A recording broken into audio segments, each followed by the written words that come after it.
So here's what I find interesting about the Church of Scientology. So it's constantly in the news, it's constantly being brought up as a cult, and they're constantly talking about this, that, all the weird stuff, which is, yeah, I mean, to me, it is, weird, disturbing. There are all these, screwed up aspects to it, but to me, it's no different than, like, half the other, like, Masonic, organizations that exist in the world. That nobody ever talks about, that moonlight is this and that. So if you're going to put a spotlight on the Church of Scientology, put a spotlight on all that garbage. But I digress. What I find interesting about it is that every time they bring up the Church of Scientology in connection with L. Ron Hubbard, it's always like, oh, it's this crazy thing that this science fiction writer came up with, this kooky idea that the science fiction writer came up with. Nobody ever talks about the fact that L. Ron Hubbard was a fucking wizard. Nobody ever talks about that.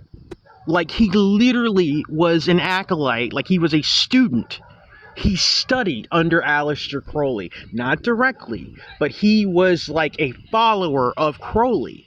He worked hand in hand with Jack Parsons, another guy that, there's some, but there's more on Jack Parsons when it comes to the occult and weird shit than there is L. Ron Hubbard. And sometimes L. Ron Hubbard will be mentioned by proxy, but there's more on Jack Parsons, which the guy who founded JPL, the Jet Propulsion Laboratories.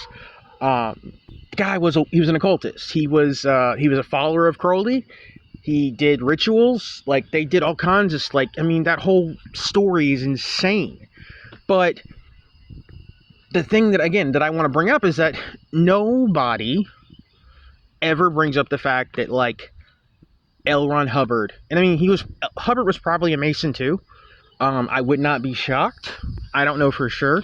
But again, the fact that Hubbard was this devout occultist, it's always oh, he just wrote crazy shit in sci-fi books. It's nah, dude. The guy was a warlock. He seriously believed this crap.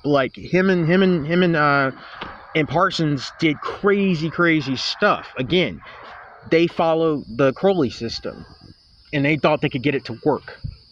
So you're telling me that none of that found its way into Scientology? That's absolutely garbage. That's BS. Yeah, I don't believe that at all. But anyway, yeah, I just thought I'd bring that up because I every once in a while I'll see something on Scientology, and again, it's always L. Ron Hubbard was a crazy guy who wrote sci-fi, but nobody ever talked. Maybe that was part of the they've tried their best to scrub that aspect of L. Ron Hubbard. But anyway, I just thought I'd bring that up. Anyway, talk to you guys later.